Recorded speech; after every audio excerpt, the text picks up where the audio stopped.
Hi, my name is Diana and I'm 30 years old. Never let your enemies know your next move. That's what my mother taught me before she passed. She was an amazing lady who didn't take any shit from people. She raised me as a single mother before cancer took her away from me. My mom was pretty concerned about me before she died. You see, I was dating Richie at the time, who later became my husband. Let me just say that my mom and Richie never had a good relationship. Richie was openly critical of my mom and didn't like her independent personality. He also complained that she was too careful and planned too much in life. At least at the time, I couldn't understand why he had such a dislike for my mom. I would later learn why. Richie always said, "You know, for a rich woman, your mother is pretty frugal. I think she should be helping us more. You're her only child. It wouldn't hurt to send us some money." I don't need my mom's money, Richie. We're doing fine as it is. Besides, her cancer treatment is expensive, so she needs all the money she has.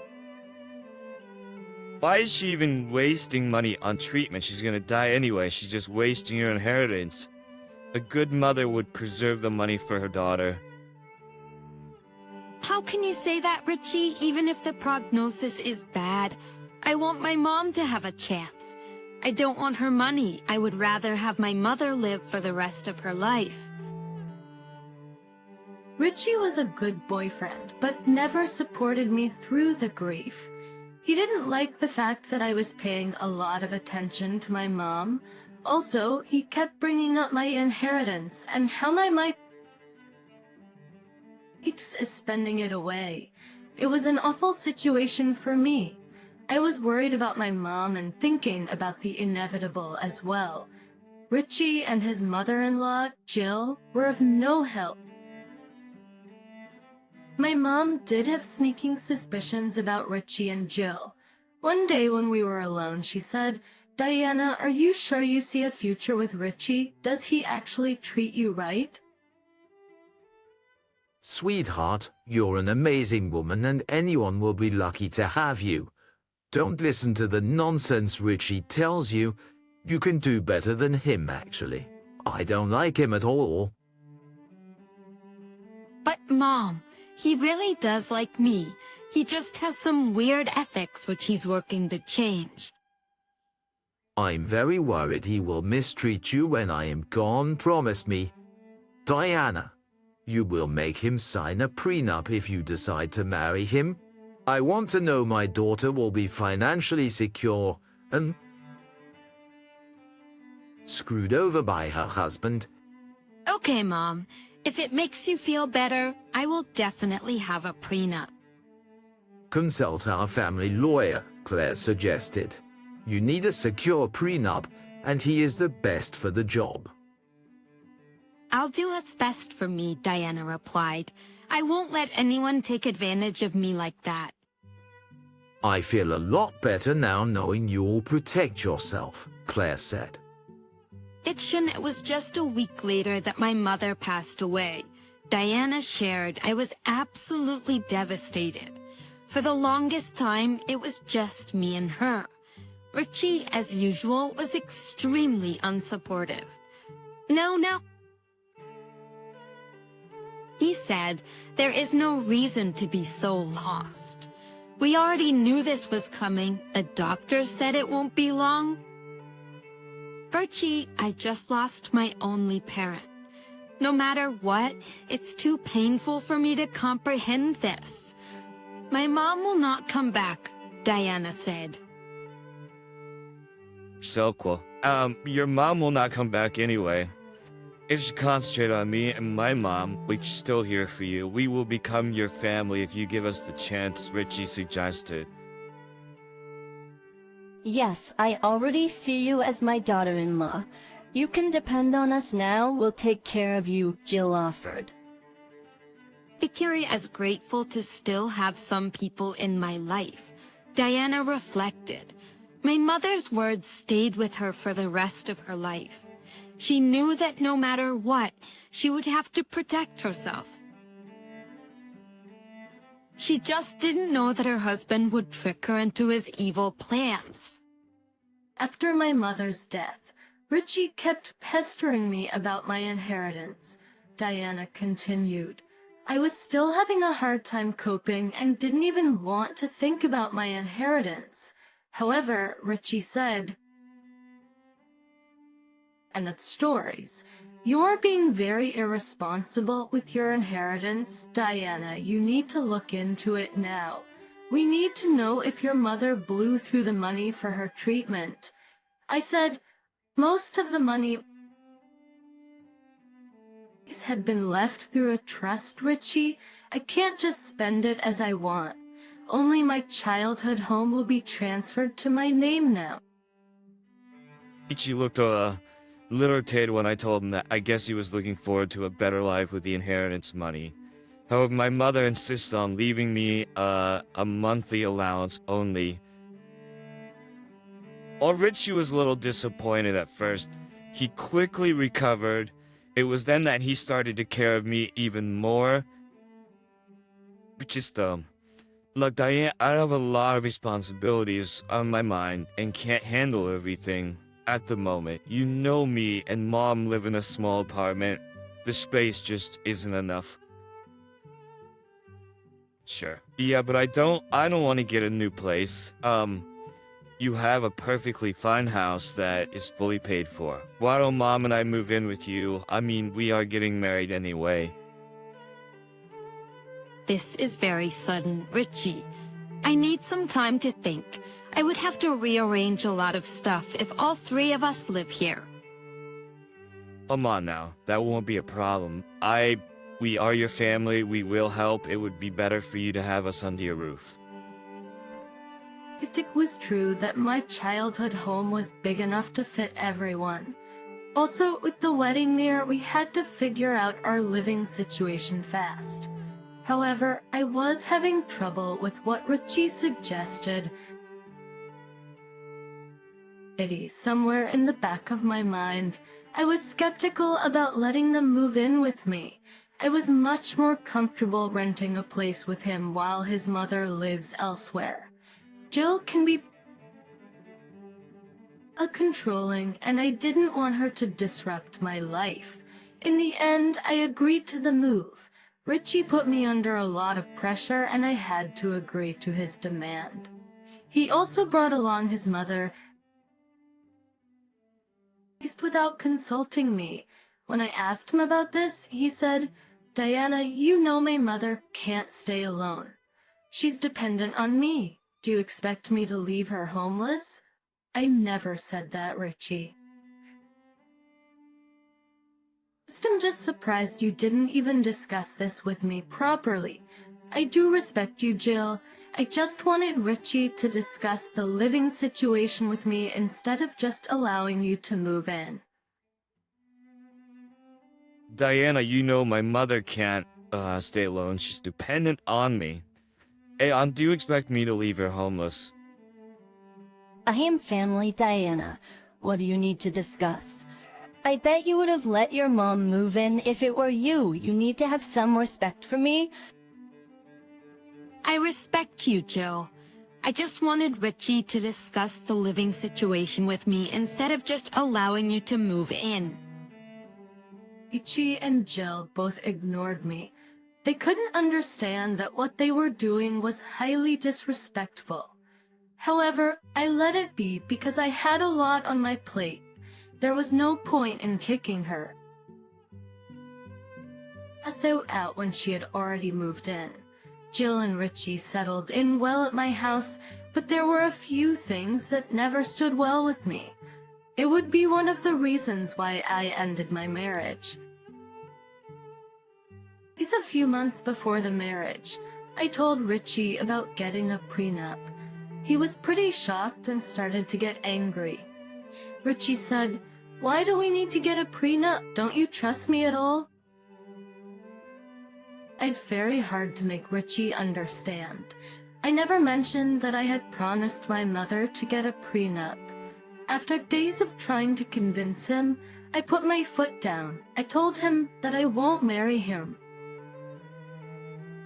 Just without a prenup. That got him scared and he decided to cave. We consulted our own lawyers and drew up a prenup. We both thought that the prenup was pretty fair. With that out of the way, I was starting to feel a little less anxious. The wedding happened and it was a great success. However, the aftermath of the wedding was a nightmare. We were married for only 2 years, after which Richie started to become verbally abusive and controlling. Jill took it upon herself to redecorate the entire house. One day I just walked in from work and found most of my old stuff gone. Jill even threw away all the sentimental items that were left behind by my parents. When I confronted her, Richie said, "Relax, it's just some redecorating. Mom deserves to feel at home here." Jill even threw away all the sentimental items that were left behind by my parents. When I confronted her, Richie said, "Relax, it's just some redecorating. Mom deserves to feel at home here." Yes, he's feeling very out of place with the horrible decor you have. It's simply not my style. You literally threw away my things that belonged to my parents. She did you a favor anyway. His parents had very poor taste in decorations. It's a good thing Mom took things into her own hand. But no one even asked me anything. Those were my things. Jill should not have touched them. We had a big argument with Jill and Richie piling upon me. They made some weird arguments and gaslight me. I listened to thinking that I overreacted. Since I was being verbally attacked by 2 people, I started to feel guilty. After some time, I was convinced that I did wrong. So with a heavy heart, I asked for forgiveness from Jill and Richie. Forgiveness. But Jill refused to talk to me and shut herself in her room. Richie was also sleeping on the couch and wasn't talking to me either. They emotionally abused me for an entire month. I tried very hard to get them to see my side. However, they refused to listen at all. Richie even went as far as turning his friends against me. I was so emotionally drained that I was ready to do anything. That's when Richie finally told me how to make it right. One evening when I returned from the office, Richie called me into the living room. Jill was already sitting there and waiting for me. Said that we needed to talk about the housing issue. Richie said, "Do you have any idea how disrespected we feel here? It doesn't feel like we are welcome here." You and Jill can make changes to the house as you wish. Just let me know before you move ahead with your plans. I'm afraid that won't be enough. It makes me uncomfortable knowing that I am living in your house. Your action and evacuation, it didn't help at all. Even I am starting to question this relationship now. We got married, but you are still refusing to consider us family. We just don't trust you anymore. I'm sorry, tell me how I can make it right. Oh, the only way you can make this right is by putting my name on the house. That way we will be more comfortable living here. You want me to sign over the house? Yes, we are married, so, what's the problem? You will still be here anyway. I will even put your name on any house I buy in the future. Yes, my son is the head of the house. This place needs to be in his name. We have already invested a lot in the new furniture. It's only fair you put his name on the deed.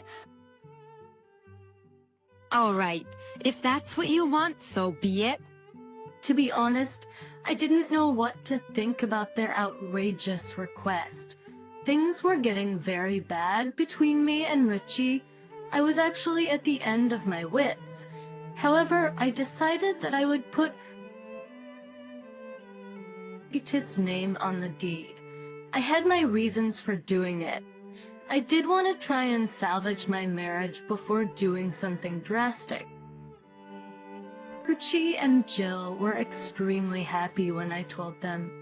However, the moment the papers were signed, they changed completely. I was regularly berated in my own house and made to do all the chores. Jill treated me like a slave and refused to even pick after herself or Richie. I was working as well as taking care of all the house chores. Each teen, I was still trying hard to stay in the marriage. I had no one else and didn't want to be alone. However, all my hopes came crashing down when I discovered divorce papers in Richie's bag. I didn't let him know that I found the papers. Richie had already stopped being affectionate and I knew we were over. That's when I realized that they manipulated me into signing away the house. I was pissed. Mom's words kept coming back to me. It was time to show them that they made a big mistake. I didn't have to do much planning to take my revenge. I already had everything set. I was just waiting for Richie to serve me the papers. It finally happened after 2 days.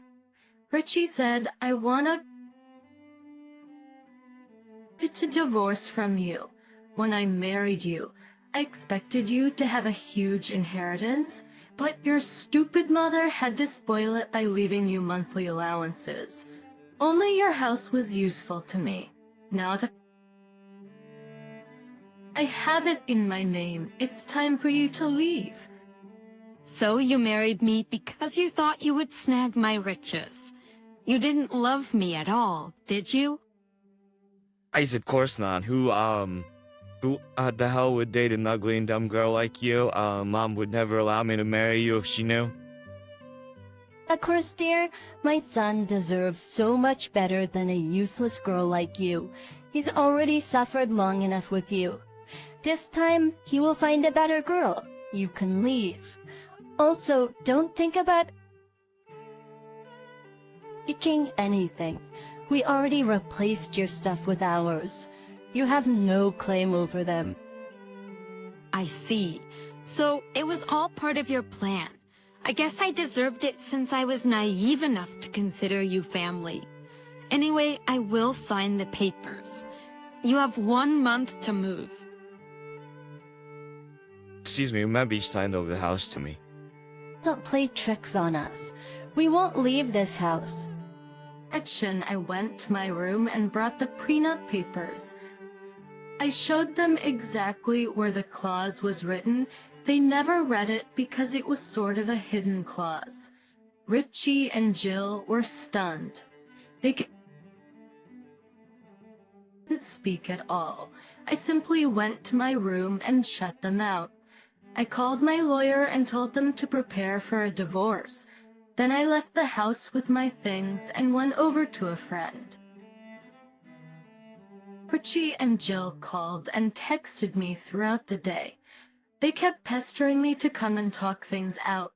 Richie even told me that he was sorry and begged me to come back, but I knew it was too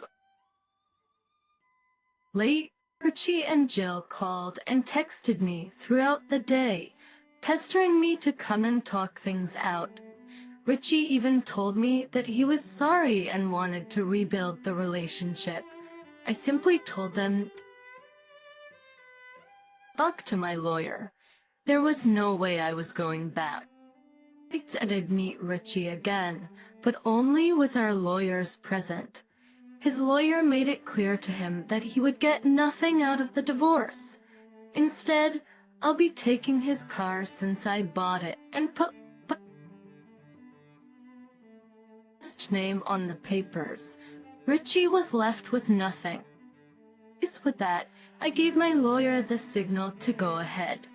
Richie's lawyer also told him that signing away the papers will be his best option. Since I didn't want to continue the relationship, there was no point in trying anything, so Richie was forced to sign the divorce. Regional percents, it was a nightmare getting Richie and Jill to move out. They refused to leave the premises even after the eviction period had expired. I threatened to call the police if they didn't leave. They thought I was bluffing, so I called the police. Richie started to threaten me and started destroying my garden. The police came and arrested him for destruction of property. His mother begged me not to press charges, but I did so anyway. Right now, I'm back living at the house. Richie was let go of his job when his boss found out that he was arrested. He's a very old-fashioned guy and didn't want to have a criminal as his employee. Jill did call me to ask for money to bail him out. I laughed in her face and cut the call. Richie's friends also reached out to me to apologize. They finally realized that Richie was a shitty person. I did love you, Richie, but all my love vanished the moment you betrayed me. You don't want me back. You just want access to my trust in the house. I will never stay with a man like you. I will make this right. Please give me a chance. We will start over. I will even cut off my mom. She is the one who gave me ideas. There is no reason to throw your mom under the bus. Both of you are equally responsible for this. I hope you two get your just desserts. As for me, I'm back to my old self. I'm enjoying my single life while my ex and his mother are struggling to make ends meet.